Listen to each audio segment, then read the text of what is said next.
Ni ntukice kuko iyo urimo kubikora waba ubizi cyangwa utabizi uba urimo gusenya projet y'Imana. Yego burimo gusenya projet y'Imana kubera ko iyo dusomye mu rwandiko rwa mbere rw'Abakorinto igice cya 6:19 haravuga ngo mbese ntimuzi ko yuko imibiri yanyu ari insengero z'umwuka wera uri muri mwe uwo mufite wavuye ku Mana kandi ntimuri abanyu ngo mwigenge.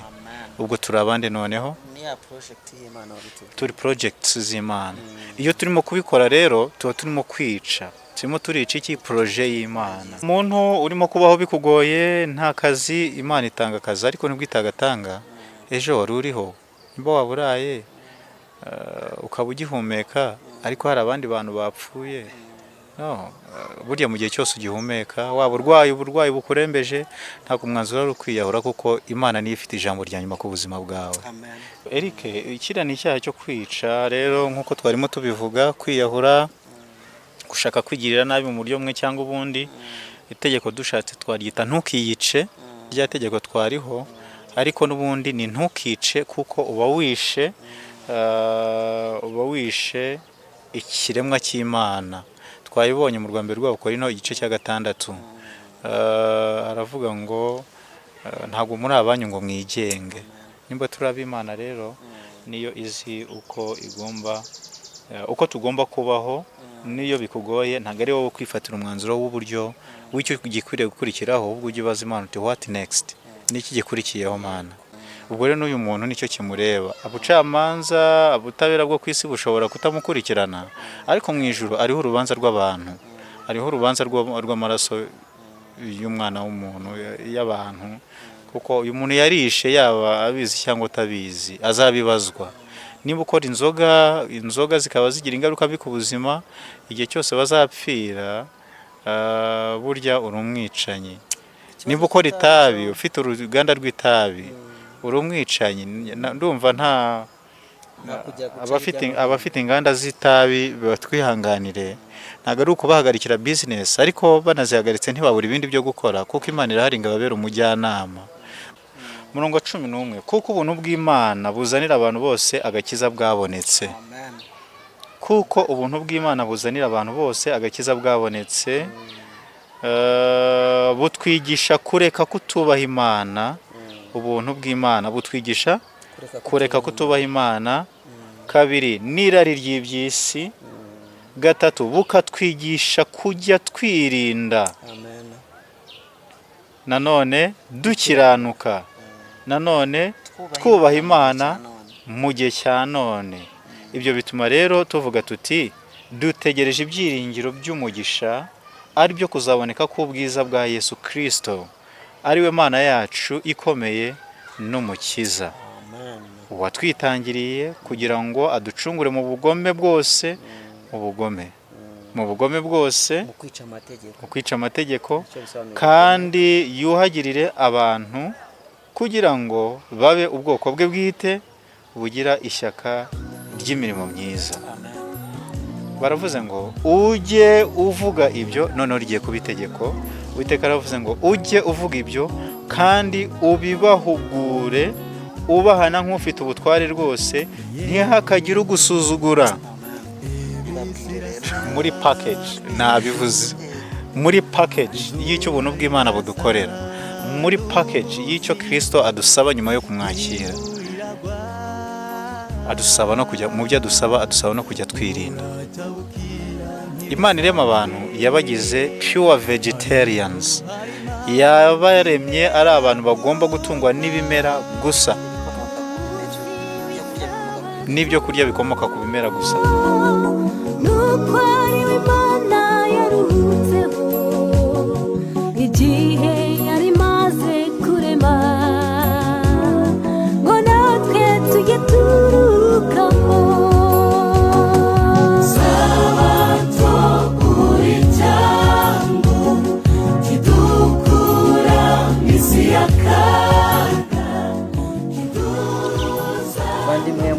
Kristo Yesu twongeye guhura kuri platform cyo w'isabato nongeye kuramutsa kwifuriza amahoro n'imigisha bikomoka ku Mana. Amen. Nandi mahirwe akomeye twongeye kugira nkuko nkunda gushimira Imana yuko duhaye amahirwe ataya buri wese ko yuko ari benshi batuvuyemo batakiri muri ubu buzima, ariko twebwe Imana duhaye andi mahirwe kongera kurambura ibyanditswe byera ngo twumve ubushake bw'Imana. Amen. Nanone kandi ntabwo nje njyenyine, hari mwene data twari turi kumwe ubushize tuganira ku itegeko rya gatandatu, kandi n'ubu ngubu nibyo tuje gusubukura, ariko birashoboka yuko we umubonye bwa mbere ndamuha amahirwe adusuhuze atwibwire hanyuma dukomeze ikiganiro. Amahoro y'Imana abane nawe. Ndamukanya ntago tuyiziranyeho ariko nawe mubane. Nshimye Imana cyane yuko ngiye kuduha amahirwe yo kubona kuri iyi kamera. Ubushize twari turi kuganira ku itegeko rya gatandatu kandi tugarutse kugira ngo twongere kurirebaho mu wundi mujyi Imana yifuza ko tumenya. Ndagira ngo wibwire ababanye natwe bwa mbere cyangwa se abatibuka amazina yanyu kugira ngo tubane mu kiganiro tuziranye. Yego, amazina ni Atuhile John Locke. Nkuko bisanzwe ntabwo ari ubwa mbere kuri iyi platform y'umucyo w'isabato. Nkaba nejejwe rero no kubana namwe muri aka kanya tuganira ijambo ry'Imana. Reka nkundire mbanze nsenge hanyuma tutangire ikiganiro. Yego, urakoze cyane. Data mwiza udukunda uri mu ijuru turagushimira. Tugushimiye kugira neza, imbabazi zawe zihoraho iteka ryose. Tugushimiye ko uduhaye amahirwe yo kurambura ibyanditswe byera. Gushimiye John Locke uduhaye kugira ngo adufashe gusobanukirwa n'ubushake bwawe uri mu itegeko rya gatandatu rivuga ngo ntukice. Ubane natwe ukomeze kutwungura ubwenge ngo dusobanukirwe n'ibyanditswe, kandi Mwuka Wera abe muri twe kugira ngo adutere umutima wo kumvira no kugendera mu bushake bwawe mu izina rya Yesu. Amen. Ubushize twaganiriye ibintu bikomeye, udusobanurira amateka y'ubwicanyi, utubwira umwicanyi wa mbere n'abo yishe, ariko kandi utwereka yuko kwicana atari ukuvusha amaraso gusa, ahubwo na bya bitekerezo bibi biri mu mutima kuri bagenzi bacu ari igikorwa cy'ubwicanyi. Niko Kristo yadusobanuriye mu buryo yasobanuye amategeko. Wamwise umwigisha amategeko kurusha abandi, kandi utwereka yuko atari ibyo gusa, na ya magambo mabi apfobya atesha muntu agaciro ke nabyo Imana ibifata mu bwicanyi. Ndagira ngo nkujyane mu kindi gika uze kudufasha kandi twabigambanye turi inyuma ya kamera yuko ari icyo turi buvugeho. Mu rwambere rw'Abakorinto igice cya gatatu umurongo wa 16 ndasoma n'uwa 17.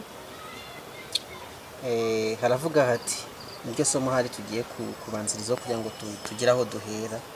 Atubwira ngo ntimuzi yuko muri urusengero rw'Imana kandi ko Umwuka w'Imana aba muri mwe. Yego. Umuntu utsemba urusengero rw'Imana, Imana izamutsemba kuko urusengero rw'Imana ari urwera kandi urwo rusengero ni mwe. Imana yise abantu b'Imana urusengero, ariko igaragaza ko ari umuntu uri kurutsemba, kandi igaragaza ko icyo kiri gutsembwa ari we. Gutsemba si ukwica?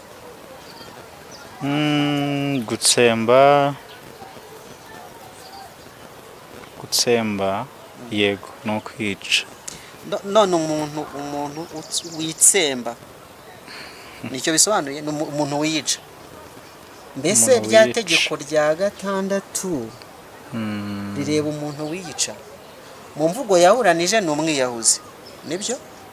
Mbese iyo umuntu yiyahuye abakoze icyaha cyo kwica itegeko rya gatandatu. Hari ubwo uri buvuge kwiyahura abantu bagahita batekereza imigozi, abasirikare bagahita bumva ya mapisto za mbunda ngendanwa birasa. Ariko reka twumve, nitwumva kwiyahura, reka twumve kubikora kwiyahura ubishaka cyangwa utabishaka, kugira ngo bise nkaho umuntu ahite yumva imigabane yombi, kugira ngo umuntu ahite yumva imigabane yombi y'icyo turimo kuvuga hano. Hari ukwiyahura teremo, donc nkuko bivugwa cyangwa se nkuko bizwi. Hari ukwiyahura waba ukoresheje umugozi, waba ukoresheje imbunda, waba wijugunye mu ruzi, uburyo bwari bwo bwose wabikora wabigambiriye. Ariko hari no kwiyahura muri kategori ya kabiri yo kubikora utabizi cyangwa se ubizi ariko atari uko bikozwe. Ubizi atari uko bikozwe, ubwo ushatse kuvuga nibwira yuko icyuma, uburozi, za pistole wavuze, umugozi atari byo byakoreshwa gusa umuntu yawe, ibyo byo bihita bitanga ingaruka ziri direct. Ariko niba umuntu abwirwa yuko ibi bintu bizamutera kanseri, iri taba ari kunywa rizangiza ibihaha, yewe mbibona nk'ubwiyahuzi. Yego nibyo twarimo tuvuga ngo wawo bizi. Yego akaba afite amakuru yuko ari uko bimeze, ahubwo yenda arwana nuko atabasha kubireka, ari akamenyero ke byamubase mu yandi magambo. Yego ibyo bintu nabyo, iryo tegeko ni irya 6 rya ntukice. Ni ntukice, ntabwo ni Yesu wayatanze, ariko iyo nza kuba niyo wayatanze nari kuvuga ngo ntukice kandi ntukiyice. Yego ariko ntabwo ariko ndi gukosora ibyanditswe byera, ko biravuga ngo ntabwo dukwiriye kongeraho cyangwa kugabanya. Ijuru ryabitanze mu buryo bwumvikana, nuko wenda njye nari mbivuze uko kugira ngo abantu babashe kumva indi ngingo dushatse twari tugiye kuvugaho yindi. Kubera iki itegeko ryitwa ntukice, kandi n'ubundi washaka umugabane waryo wa kabiri waryita ntukiyice. Ni ntukice kuko iyo urimo kubikora waba ubizi cyangwa utabizi, uba urimo gusenya proje y'Imana. Yego burimo gusenya proje y'Imana, kubera ko iyo dusomye mu rwandiko rwa mbere rw'Abakorinto igice cya 6:19 haravuga ngo mbese ntimuzi ko yuko imibiri yanyu ari insengero z'umwuka wera uri muri mwe, uwo mufite wavuye ku Mana, kandi ntimuri abanyu ngo mwigenge. Ubwo turi abande noneho? Turi projects z'Imana. Iyo turimo kubikora rero tuba turimo kwica, turimo turica iki? Proje y'Imana. Turi kwangiza, turimo kwangiza umutungo w'Imana. Ndabyibutse ubushize wagereranije n'umuntu wubatse inzu undi akaza akayisenya. Bivuze ngo natwe turi inzu z'Imana, ni nako ibyanditswe byera bivuze. Yego mu rusengero rw'Imana. Yego ubwo rero niba uri kurusenya ufitanye urubanza n'Imana, urimo urarwanya Imana, waba ubizi cyangwa utabizi. Ndimo ndabivuga muri ubwo buryo kuko hari abantu babimenya impitagihe, ariko kubanywa ibitabi bo cyese umuntu utazi gusoma, ariko biba byanditswe nyuma yuko itabi rigira ingaruka mbi ku buzima. Reka duhere muri cyagika igikutubwiye cy'abantu bafata imigozi, abantu bafata imbunda ngendanwa za pistole, niko wabivuze, abantu bafashe uburozi, binini by'imbeba n'ibindi, bakavuga bati sezeye ku isi, ngiye kwiyahura. Byo bikavugwa muri iyo mvugo. Bari abantu rimwe na rimwe baba bafite ibibazo by'imitekerereze biremereye cyane. Yego Eric, bishobora gutuma abantu babumva, bega bageze ubwo batabasha kwihanganira situation y'ibibazo barimo, bakabona igisubizo gikwiriye ari uko batakomeza kubaho. Yego, mbese umuntu uri muri iyi situation, umuntu ufite uyu mugambi muri aka kanya turi kuri iyi kamera ariko reba iki kiganiro, niki umubwira? Nirihe muri umuhamwe ijambo ry'Imana, niki umubwira cy'icyemezo yenda gufata kijyanye n'ubwiyahuzi?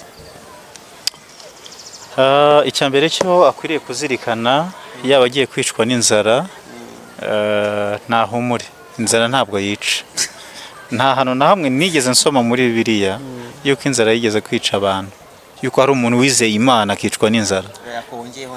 Ibyo bintu abundi inzara zarabayitanye karava. Ibyo bintu nta nigeze mbona umuntu wizeye Imana yarishwe n'inzara. Na Dawidi yari umwami w'igihugu agenda hose avuga ati mva aho nabereye sindabona umukiranutsi wishwe n'inzara. Yego Eric, ubwo rero uko waba wihebye kose, uko waba babaye kose, iherezo ryawe ntabwo riragera.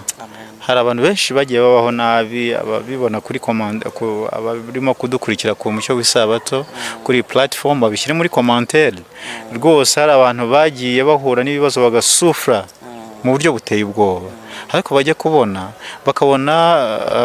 bakabona burakeye, burije kandi burakeye, nuko muri zaburi ho baravuze ngo ndumva ari muri zaburi baravuze ngo ahari kurira kwararira umuntu ariko bwacya bikagenda gute mu gitondo impundu zikavuga. amen ubwo rero umuntu uri hano humura mu ijuru aracyari Imana itureba ni umuremyi wacu kandi yishimira no kutwita abana be isi n'ibiyuzuye n'ibyo Uwiteka. Ubwo rero ntabwo ntekereza yuko uba ufite umwana yakwicwa n'inzara kandi ufite ibyo kumuha. Ntabwo Uwiteka ntabwo ariko bizahora, ntabwo ari mu rwego rwa prosperity gospel, ariko byanababyo ikibazo cyayo burya nta nubwo ari mbi, ikibazo ntabwo ari mu rwego rwa ryavugabutumwa rigezweho, ryavugabutumwa rigezweho ahantu hose mu madini atandukanye, aho baguhamagara bakwereka yuko mu gukurikira Imana ari ibisubizo gusa.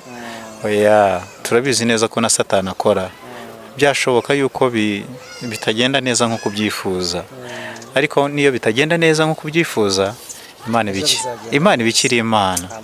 Oya, nubwo n'ejo bitagenda neza icyitwa prosperity gospel cyo gikuraho kibagiza abantu imiruho n'imibabaro y'isi. Kandi mu itegeko ry'ubushize, donc mu kiganiro kuri itegeko, mu kiganiro cy'ubushize cyangwa mu cyigisho cy'ubushize, twabonye yuko ari twe twazaniye isi kuvumwa. Twabonye hari n'ibindi burya tutavuzeho, uzajya urya wiyushya kuya, gututubikana ko mu maso hawe. Reka mbonereho no kubwira abantu yuko dukora imirimo itandukanye, ikiyedi, igifundi, buri muntu wese buryo ukora akazi wese bikaramugora wenda nuko akazi gakomeye mu buryo butandukanye, ariko ndabamenyesha yuko gukora atari ingaruka z'icyaha. Gukora ni itegeko tutagomba kwirengagiza. Ubwo rero umuntu urimo kubaho bikugoye nta kazi, Imana itanga akazi, ariko nibwo itagatanga ejo wari uriho, nimba waburaye ukaba ugihumeka ariko hari abandi bantu bapfuye. No, burya mu gihe cyose ugihumeka, waba uburwayi bukurembeje, ntabwo umwanzuro ari ukwiyahura, kuko Imana niyo ifite ijambo rya nyuma ku buzima bwawe. Niyo ikora projet ku mamodoka menshi, aba yaragenewe life span, igihe azamara muri serivisi mu kazi. Kuma computer aba yaragenewe igihe runaka agomba gukora rwose pe. Kuma kamera nk'aya ngaya aba yaragenewe igihe runaka agomba kumara. Moteri zicanwa zo supplying umuriro ziba zaragenewe igihe zibasha kumara. Imana rero ntabwo ariyo mukozi w'umuswa utaragennye uko iyo projet yayo izakora, uko umuntu wayo azabaho.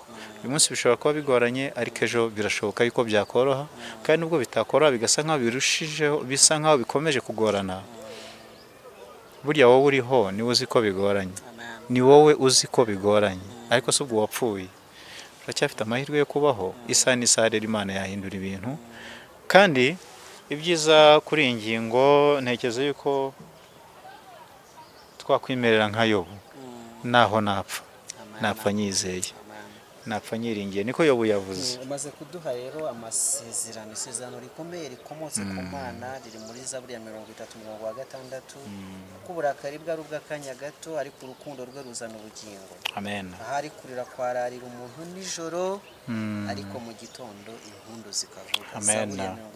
Amen. Amen. Reka abantu b'Imana bayikomezeho, kandi zirikanye ubutumwa Imana anyujije muri Yeremiya 29:11, aravuga ati nzi ibyo nibwira nzabagirira, ni amahoro si ibibi, kugira ngo mbare mu mutima w'ibyo muzabona hanyuma. Yego, ibintu byabigoranye koko, ariko Imana muri gahunda yayo hari ikiri kugutegurira.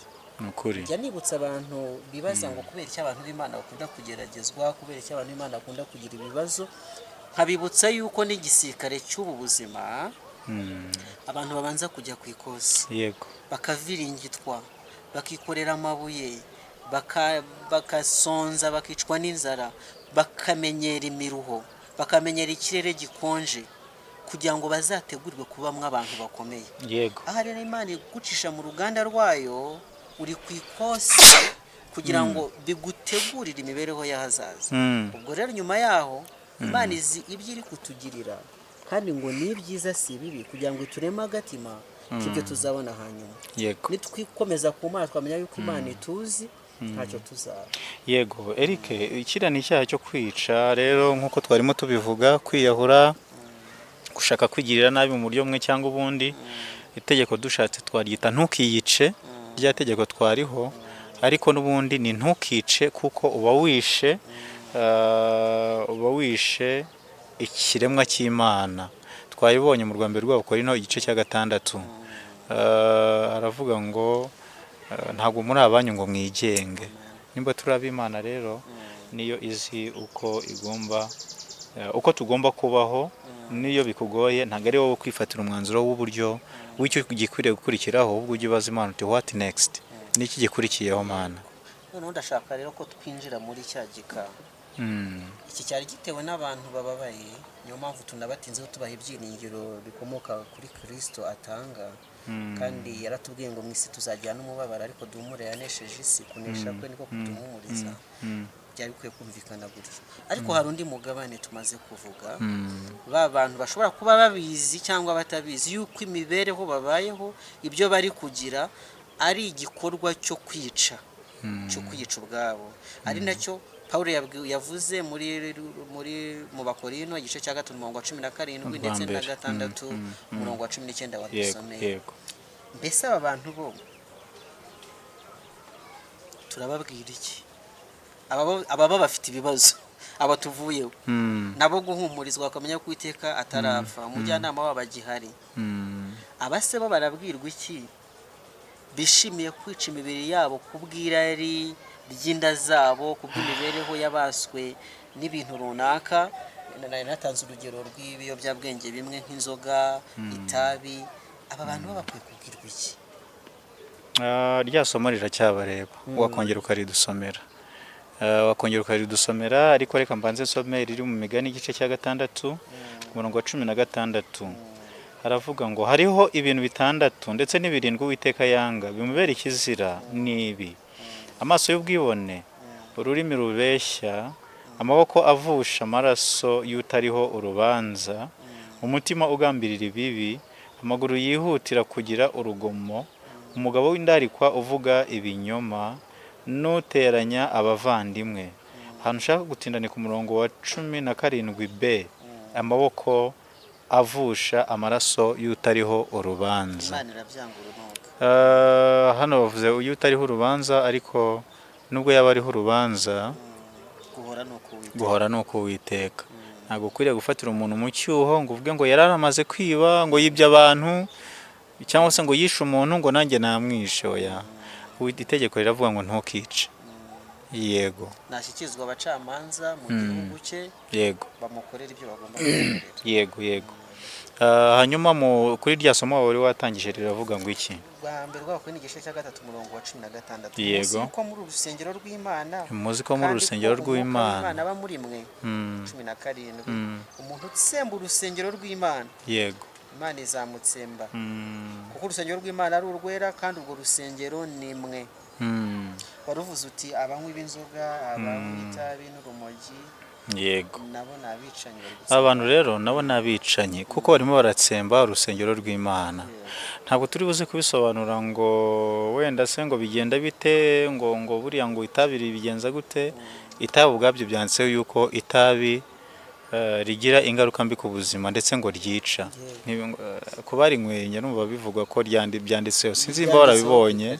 Yego, Minisiteri y'Ubuzima yatanze uburenganzira bwo batavuga iyo mu Rwanda, ariko mwibwa ko ari ku isi yose, mbona itabi rinywebwa ku isi yose. Bandikaho ku gakarito kari mu itabi ngo wirinde itabi ririca.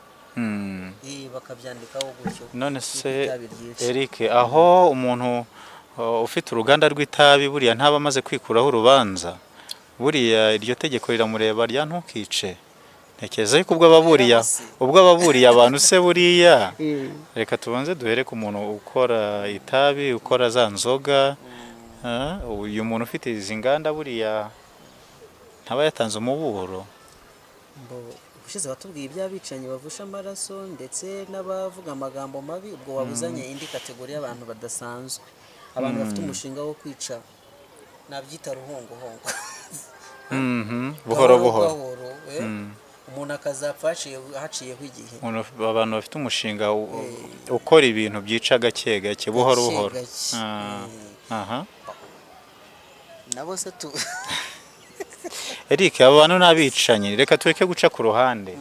Abantu n'abicanyi kuko nimba avuze ngo itabi rigira ingaruka mbi ku buzima, bivuze yuko ibyo bintu abizi neza. None se mu Rwanda ufashe uburozi ukabuha umuntu agapfa, byagenda bite? Bimaze gupimwa muri laboratoire bikagaragara ko bya bintu byari uburozi bwo kwica umuntu. Yego. Kubarwa mu bicanyi. Ubisukirwa mu butabera n'abacamanza nkuko Bibiliya yabivuze. Ubwo rero n'uyu muntu nicyo kimureba. Abucamanza, ubutabera bwo kwisi bushobora kutamukurikirana, ariko mu ijuru ariho urubanza rw'abantu.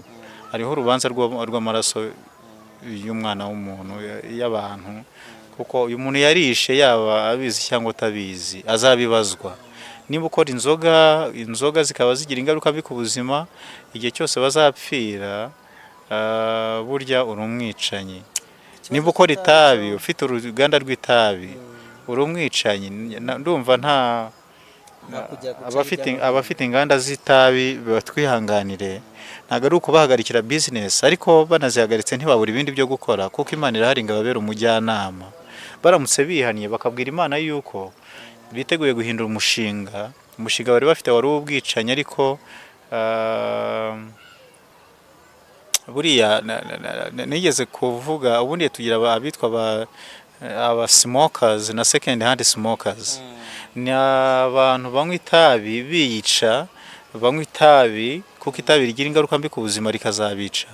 Ariko second hand smokers ni abandi bantu noneho batumurirwa itabi. Twibereye mu nzira tugenda. Twibereye mu nzira tugenda. Bibiliya duhuye n'umuntu ari kunywa itabi. Natwe twitwa abanywa itabi, ariko biturutse kuri wa muntu bitwa second hand smokers. Ngarutse rero ku bantu bafite inganda zikora ibyo bintu, burya tugira killers, serious killers, babandi bagenda rwose bica abantu, bamwe banafata n'amamisyo n'abandi. Hari abantu rwose hari imitwe ihari ihabwa ama operation nk'ayo, bari mu mitwe y'ibyihebe. Bari mu mitwe y'ibyihebe cyangwa se indi mitwe yitwara gisirikare, abo n'abicanyi.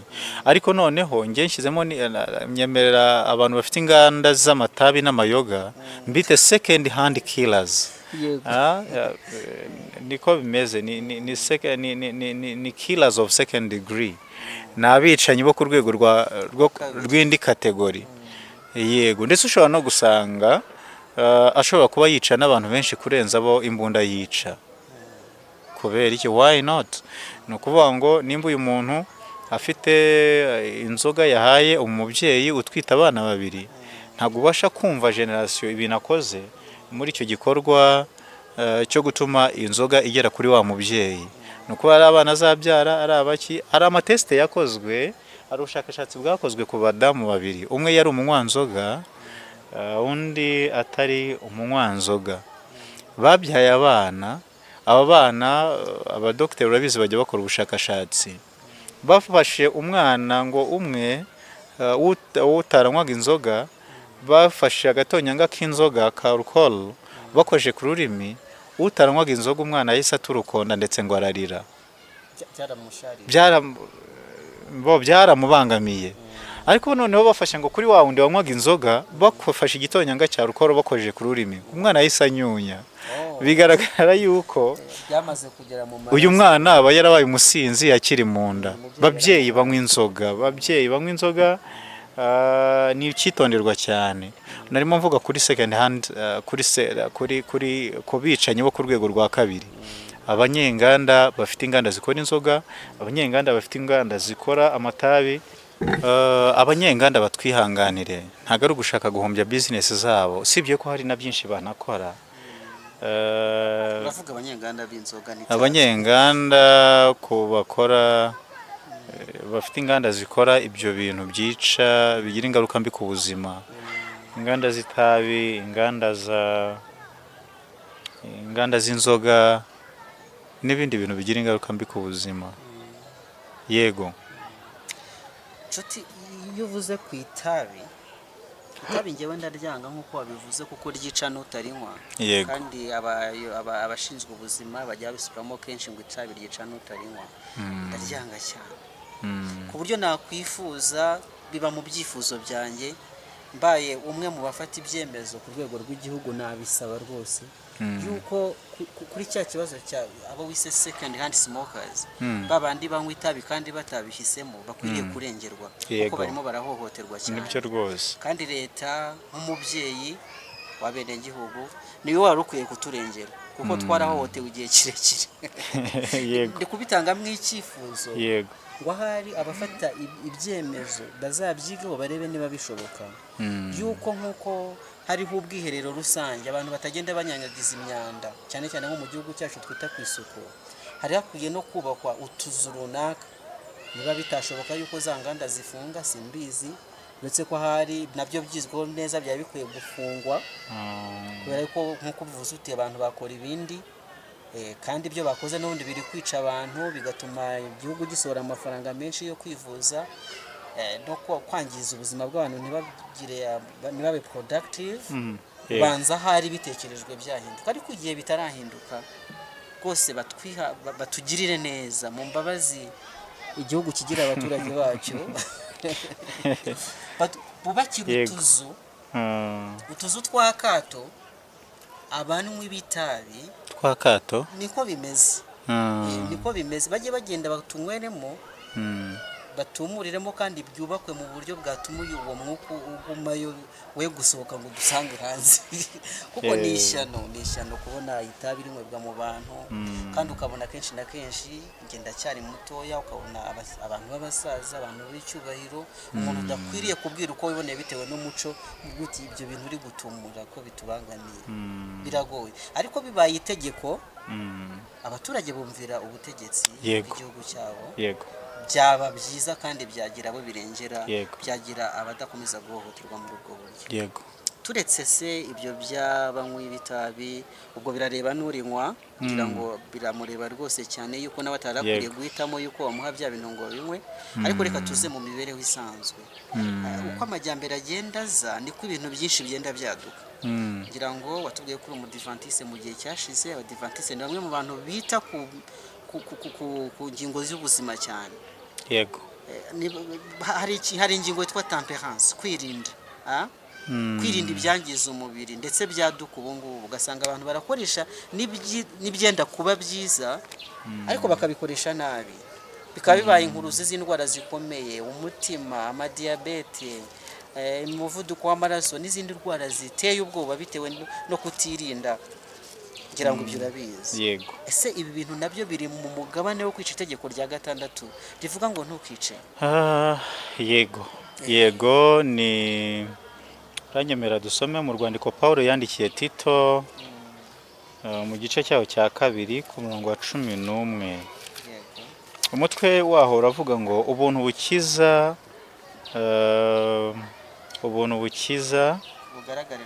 bugaragarira abantu bose ubwo ari bwo. Murongo wa 11, kuko ubuntu bw'Imana buzanira abantu bose agakiza bwabonetse. kuko ubuntu bw'Imana buzanira abantu bose agakiza bwabonetse, butwigisha kureka kutubaha Imana. ubuntu bw'Imana butwigisha kureka kutubaha Imana. 2, n'irari ry'iby'isi. 3, bukatwigisha kujya twirinda. nanone dukiranuka. nanone twubaha Imana mu gihe cya none.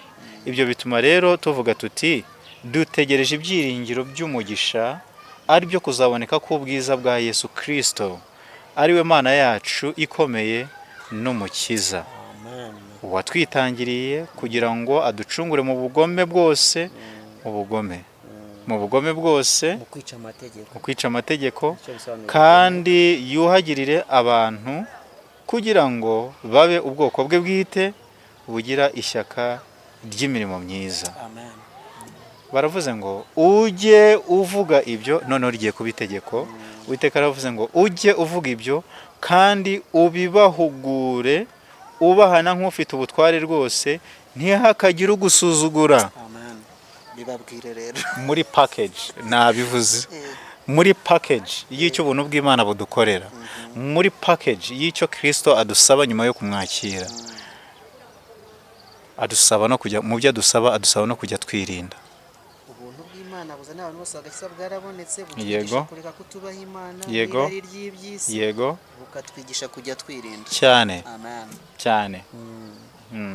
Sinzi ndumva biri kumvikana. kumvikana nshuti z'Imana bakundwa. Ahari ushobora kuba udasobanukiwe n'amahame yo kwirinda, ariko arahari. Kwirinda bisobanuye iki? Ni ukwirinda icyakwangiza umubiri cyose, harimo bya bindi twari turi kuvuga, amatabi, inzoga n'ibindi bisa nabyo, kandi tugakoresha ibikwiriye mu buryo bukwiriye. Turabizi yuko mu Gifaransa baravuga ngo tout excès est mauvais. Yego. Birashoboka ko kurya avoka ni nziza cyane. Tout excès mauvais no kuvuga ibirengeje byose, birenze urugero byose bibaye. nubwo byaba ari byiza. Nubwo byaba ari byiza. Kurya avoka urubuto rwiza cyane rwo gutunga umubiri, ariko kandi niba tubiriye ari byinshi cyane biraza kwangiza. Ubushize mfite platform mu Genaiso Ministry, nahoze nigisha ibyigisho by'ubuzima, nigisha amategeko y'imirire, bazi ikibazo ngo kubera iki indi mirimo yose igira amategeko. Abantu bakamenya uko ubucuruzi bukorwa, abantu bakajya kwiga economy, abantu bakajya kwiga kubaza, bakiga gusasa, abaforomo barabyiga bo kwa muganga. Kuki abantu batiga kurya? Kandi iyo mirimo yose ikorwa yindi ishingira ku mirire. No kurya birigwa. Hari ama department yitwa nutrition muri medicine n'ahandi muri public health. Yego nabyo birigwa, wenda hari professional, ariko kandi hari uburyo bwari bikwiriye kwigwa na buri muntu wese, kuko atari igikorwa nabo babyize gusa. Ubanza ari cyo nshaka kuvuga. Yego. Ntabwo ari igikorwa n'aba nutritionist gusa. Cyangwa dietitians, ahubwo ni igikorwa n'umuntu wari we wese. Ndetse imirimo yose dukora ishingiye kugira ngo cya gikorwa kize gukorwa.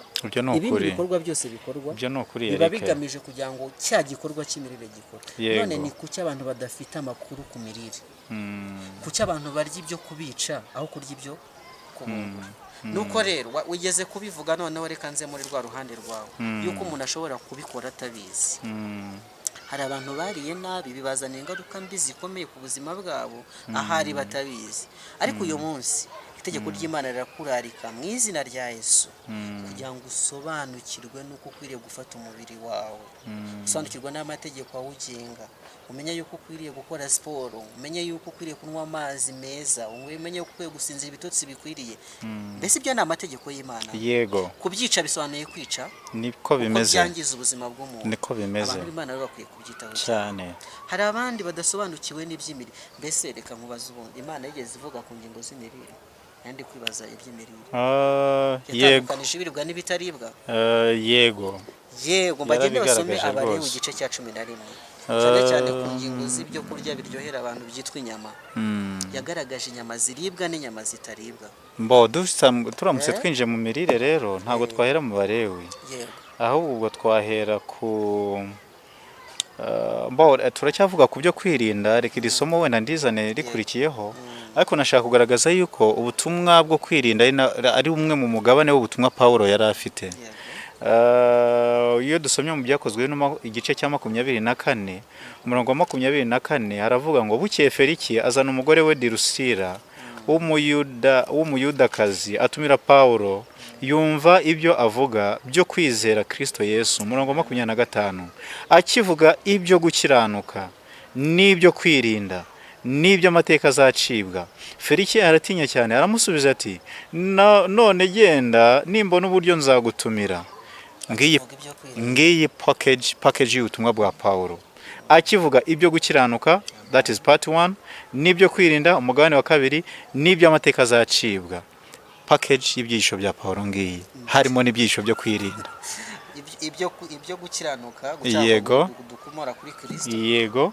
ibyo kwirinda n'iby'amateka. Ngiyo package y'ubutumwa bwa Pawulo cyangwa se urubanza. amateka bisobanuye iby'urubanza. Yego, ngiyo package y'ibyigisho bya Pawulo burya.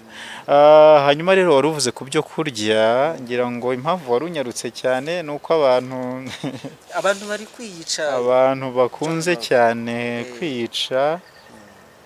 Ariko nitujya ku bijyanye n'imirire, nimba turaba tudatandukiriye cyane, ntabwo dutandukiriye kuko turi kwerekana uburyo ki imirire ifitanye isano n'iri tegeko. Mbere na mbere, dore ibyo kurya bidateza ingaruka na nkeya. Imana irema abantu yabagize pure vegetarians, yabaremye ari abantu bagomba gutungwa n'ibimera gusa, ibikomoka ku bimera, n'ibyo kurya bikomoka ku bimera gusa.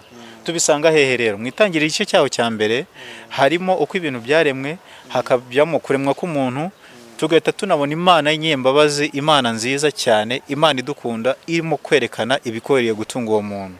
N'ibiki bikwiriye gutunga uwo muntu? Umurongo wa 29, kandi Imana irababwira iti, mbahaye ibimera byose byera imbuto biri mu isi yose, n'igiti cyose gifite imbuto zirimo utubuto twacyo. Yabahaye ibimera, ibaha n'utubuto n'imbuto, bizabe ibyo kurya byanyu. Nuko nguko iryo ku bijyanye n'imirire, ngiyi imirire yo kuri katanga ka mbere. Eric uti noneho agatukura, noneho mwakomeza mwari mugeze. Ariko ibi nibyo byo kurya ndi kubona Imana yahaye umuntu. Yego, twigeze twabivuze mu bushize tuvuga amateka y'ubwicanyi ko kwa Nowa igihe cyageze umwuzure ugatera ibyo kurya bikabura, izi mbuto ndetse n'utubuto twatwo ntiziboneke. Imana ibemera kurya inyama, ariko nabwo ibaha amategeko. Ibaha inyama ziribwa n'izitaribwa, kandi ziribwa nazo ibategeka ko batazaziryana n'ubugingo bwazo. Amaraso twabivuzeho. Ariko abantu bakunze inyama cyane barya za zindi, barya n'izitaribwa. Reka nkubwire John Rock, nabonye abantu barya amaraso. Buriya amaraso iyo atetswe ntabwo akomeza kuba ibintu bitemba, ahinduka inyama rwose ikatika y'umwijima, uburyo abantu babikunda bakabirya. Abantu ntabwo bazi amategeko y'Imana. Yego, abantu ntabwo basobanukiwe n'ingingo. Rero ntabwo ari ugutandukira. Kandi twabonye itegeko ribuzanya kurya amaraso. Riravuga ngo ntukice. None uyu munsi twarebye kuri ndi kategori yo kwiyica, abantu bari kurya ibintu bitaribwa. Nta kintu Imana yatubujije cyo kutugirira umumaro. Iryo ni ihame dukomora mu byanditswe byera. Ibintu byose Imana yatubujije nuko bitugiraho ingaruka. Uko niko kuri. None abantu bari kurya amaraso, abantu bari kurya ingurube, abantu bari kurya inkwavu, mu gihe nazanya amazindi, ngira ngo urabizi, wari umaze kutubwira ibyo kurya byatanzwe bwa mbere, igihe abantu bari bamatangiye kwemererwa kurya inyama. Za zindi ariko zitari ingurube, za zindi zitazira, ubwabyo byahise bigabanuka. Hari ubwo zirahari zemewe inyama, hari ubwo inyama zemewe n'izitemewe zirahari nazo. Abarewe igice cya 11 nemaze kukirangira abantu. Abarewe igice cya 11. Yego. Haba mu bigenza amaguru ane bazabana ibiribwa n'ibitaribwa, bajye mu biguruka babone ibiribwa n'ibitaribwa, bajye mu byo mu mazi babone ibiribwa n'ibitaribwa. Cyane. Ibintu by'Imana biri clear. Ibyo ni ukuri. Birasobanutse rwose, nta rujisho rubirimo. Ariko ikibazo abantu banze amategeko y'Imana. Rero nabizanye kugira ngo udufashe gutekereza uburyo abantu bari kwica biyica ubwabo gahoro gahoro. Umwanditsi umwe yaravuze ngo ni ugucukuza imva amenyo ikanya. Gucukuza imva ikanya. Urumva ko iyo mva izuzura bitinze, ariko ni imva.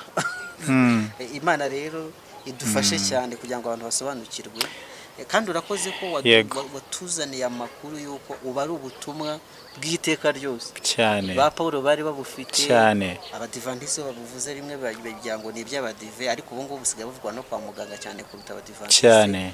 Biri proven scientific. Yego. Sinzi icyo wongeraho rero dusoza kugira ngo abantu barushaho kuzibukira icyaha cy'ubwicanyi. Iri ni rya tegeko ryagutse. Ngira ngo umaze kubona ko iri tegeko uyu ni umugabane wa kabiri w'icyigisho, kandi Imana ntidushoboza menya hari tuzagera no ku wundi mugabane, birashoboka ko tuzabona byinshi n'ubundi. Urabona ko inyuguti nkeya zigize uriya murongo cyangwa se ririya jambo, ririya tegeko, ntago bisobanuye ubugufi bw'ubusobanuro bwaryo, riragutse cyane.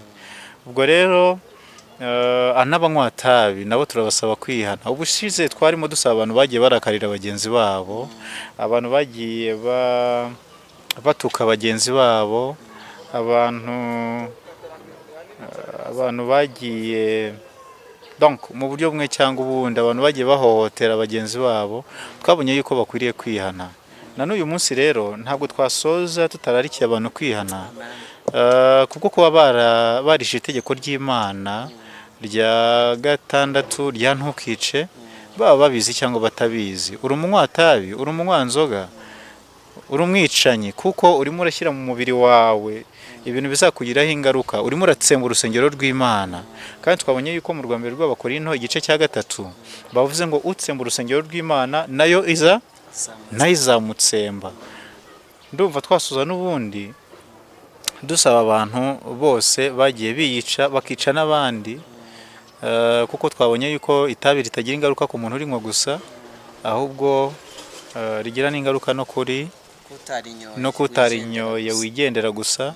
Twabonye yuko inzoga zitagira ingaruka ku wazinyweye gusa, ahubwo no kubamukomokaho bavuka n'ingaruka. Twatanze urugero rw'ubushakashatsi bwakozwe, aho ababyeyi babiri bari batwite, umwe ari umunywanzoga ubundi nta umunywanzoga, umwana umwe akavuka ari umunywanzoga wakomotse ku mubyeyi unywa inzoga.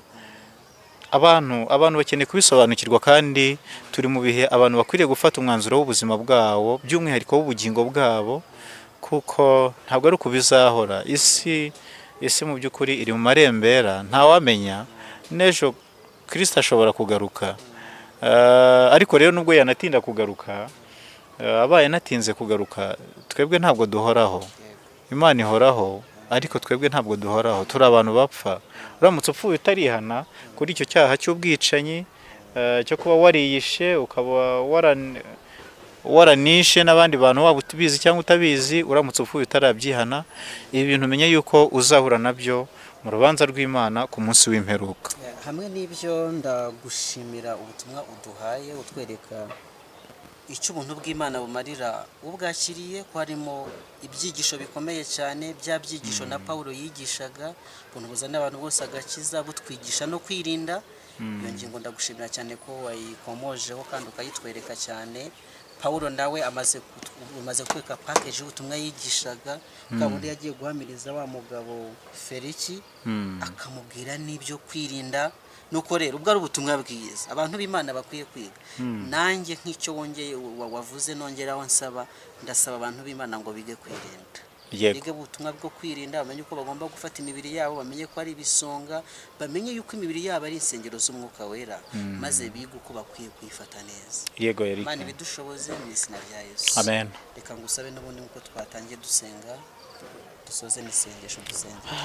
Reka dushimire Imana. Mana yacu, tugushimiye ko waduhaye amahirwe yo kwiga ijambo ryawe, tugushimiye cyane ko waduhaye amahirwe ndetse n'umwanya mwiza wo kungukira mu byanditswe byera. Izina ryawe rihimbazwe. Ntacyo umunyarwanda yaravuze ngo nta nduru ivugira ku busozi ubusa. Birashoboka yuko ubutumwa hari umuntu bwagenewe.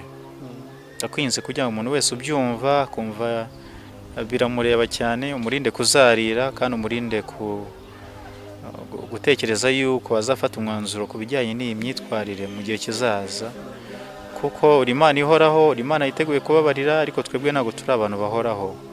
Igihe cyose dupfuye tutarihana, biba bishatse kuvuga yuko ibyo bintu bizagaruka mu rubanza, kandi nta yandi mahirwe yo kwihana tuba tuzigera tubona. Abanyenganda bakora ibicuruzwa, ibiyobyabwenge bitandukanye bihitana ubuzima bw'abantu miliyoni nyinshi uko bwije n'uko bukeye, reka babashije kumenya iby'uyu mucyo kandi baguhindukirire, bashaka izindi business zitangiza ubuzima bw'abantu, banywa nzoga, banywa itabi n'abandi bantu bakora ibindi bikorwa bigira ingaruka ku buzima bw'abantu. uhereye kuri bo ndetse n'abandi benshi, ndetse natwe turimo twaba twarangije twarishira itegeko rya ntukice binyuze mu mirire, utubabarire Mana yacu, kandi reka Mwuka wawe wera ajya twibutsa na twigisha tuyobore uko tubaho, uko turya, kugira ngo tutazahura nabyo mu munsi w'urubanza. Urakoze kumvise gusaba kwacu, ukomeze kwagurira intekerezo zacu gusobanukirwa n'ijambo ryawe, mu izina rya Yesu, amen, amen.